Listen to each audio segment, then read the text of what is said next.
What's up everybody, it's the Spaniard on the moon once again. In our last video, we discussed immersion in games by taking a look at the sounds of Mortal Shell. Well, today we're coming back to Fallgrim for more. But this time, instead of taking a look at the sounds of Mortal Shell, we're going to focus on the whole experience front to back. If you liked the video, make sure to hit the like button and subscribe if you want to see more content like this in the future. Also, follow me on Twitch at the Spaniard on the Moon if you want to watch us play the games that you see on this channel live every Tuesday, Thursday, and Sunday. With all of that out of the way, let's get started. Like any good review out there, let's discuss the first thing you can see, and of course, that is the graphics. Mortal Shell is the latest member of the Soulsborne family, and as any good member of this family will tell you, sometimes you just gotta get dark. The ambience in the game is designed to bring a sense of hopelessness and emptiness, but it also keeps you aware of the dangers at the turn of every corner. These are the remnants of a world where any sort of civilization has been gone for years. Fallgrim is a reminder that once a civilization disappears, Mother Nature takes over. The forest and swamp that surround the player feel like a labyrinth at times, but oh boy, what an impressive one at that. If you want an area to get lost in, look no further. You could spend hours circling around the different sections of Fallgrim without any real sense of direction. The vegetation and the rocky formations, the river, the grass, mushrooms, the distant light from enemy camps, the frogs jumping around the near ponds, all the elements combined make this introductory area a treat to experience. Any good member of this family will also tell you that you need more than open spaces to succeed. At some points, it's gotta get narrow and even darker. That's where the temple grounds and the abandoned chamber come in. Small corridors and dark rooms lit only by a few torches make sure that your heart rate elevates by more than just a few beats. Cages and instruments of torture remind us that maybe there was a reason for the apocalyptic situation we find ourselves in. Survive each of these areas and you will stumble upon the Sanctum of Flame and the Enshrined Sanctum. Each of these are complete opposites. One of them brings the element of fire to life in more than just torches, and the other one takes you to the depths of a frozen cave. Should you remain victorious, you will find yourself in the area of the game that stands out the most, the Eternal North Hex. These structures seem from a completely different world, distant from the one we've been fighting in for hours. The geometrically perfect obsidian rock formations and soft light change the tone of this area completely. The tension remains as trouble is waiting for you around every corner, but in the more open areas, you can take a moment and admire the scenery around you. Survive and you'll reach the Dim Gate, where the magnificence of the Eternal North Hex defies the concept of gravity. This is one of the most naturally lit areas and is still one of the most stressful ones to get through, as one false step could mean your death. To wrap up our graphics section, let's talk for a moment about character and enemy design. Character design in Mortal Shell is an extension of the world and it does a great job. In Fallgrim we find that enemies' clothes and armor exhibit some major wear and tear. It seems it has been a few centuries since they polished those. Rags covering their faces as well as dirty clothes are there to remind us that these enemies live in a dirty place, that we are in a dirty place. The enemies in the sanctums display impressive sets of armor and weapons, and the acolytes show that their garments are way better kept in shape. One enemy in particular I have to highlight are these guys. I wish I knew what to call them. There are at least a dozen Zords going through their bodies, and if that was not enough pain, the last thing they'll actually try to do before dying is rip their own head off and throw it at you, just for the sake of it. Let's not forget the massive guardians of the Eternal North Hex, with their impressive stature and huge hammers ready to tell you into shell puree. Finally, let's talk about the design of our shells and some friendly NPCs. The looks here are amazing. Each of the shells carries its own character in the way they carry themselves and their armor. From TL's skinless face being covered by a hood to the royal armor set of Eridim. Each of these bring their own personality to our journey through Mortal Shell. Some of the NPCs exhibit great character as well. A special mention to Sester Janessa and Vlas, also known as Jabba the Hutt's skinnier cousin. That's enough talking about the looks of Mortal Shell though. Let's chat for a moment about the sounds. Well, if you are seriously wondering what I think of the sounds of Mortal Shell, that means you have not watched my latest video, where we talk about the sounds of Mortal Shell and how they are a part of the immersion of the title. In that video, we took a look exclusively at the sounds of Fallgrim, and I promise you guys an update on the topic once I navigate through the other areas.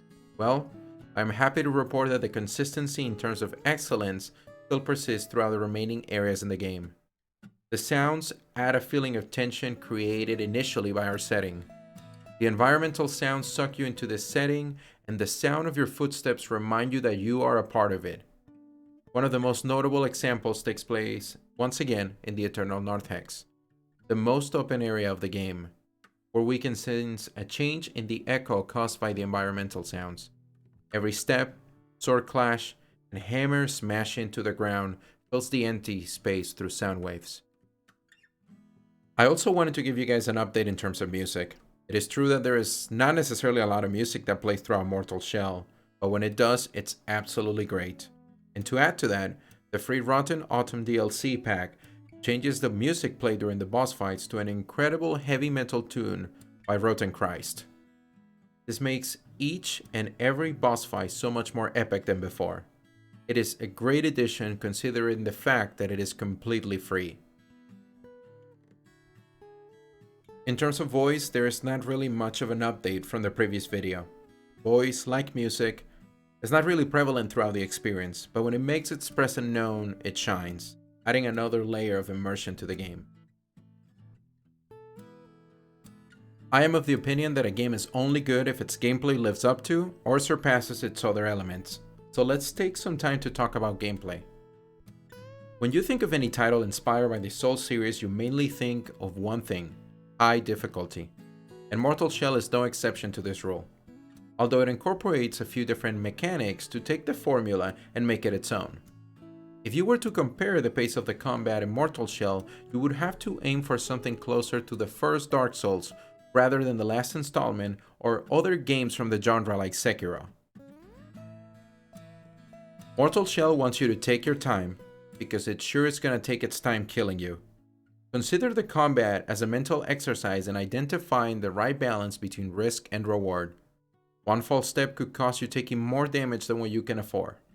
At the end of the day, games like these pride themselves and require flawless execution from their players in order to be successful. Mortal Shell adds its own couple mechanics to make the experience more interesting. The first one is Harden, which turns your shell into stone and blocks all incoming damage, but paralyzes you until you take damage or deactivate the skill. It allows you to take a different approach to combat if you so desire. You could use it as a defensive mechanism to protect yourself, but you could also use it right before landing an attack to increase damage. Another interesting mechanic to consider is the fact that item descriptions do not reveal the effect of the items until you use them for the first time. And it's a good time to mention that not all items are beneficial. In fact, I was killed by eating a poisonous mushroom at the beginning of my playthrough. This will make you be extra cautious and look at the items a couple of times before you decide to pull the trigger. In terms of RPG mechanics, you will not find a lot in here. There is not a class system or a leveling system that allows you to increase specific stats. The closest thing you will find to an RPG system are the different shells, each of them offering you a different playstyle.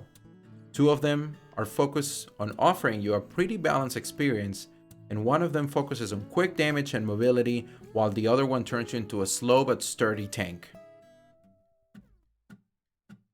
Enemy variety gets more interest as you progress through the story, with many foes introducing new challenges, such as fireballs, never-ending combos, and ripping their head off just before they die to throw you away and create a poison cloud. The bosses offer a considerable challenge depending on your playstyle, but they're not outrageously difficult. My only gripe with boss encounters came with the last and final boss, whose main point of added difficulty was his massive health bar.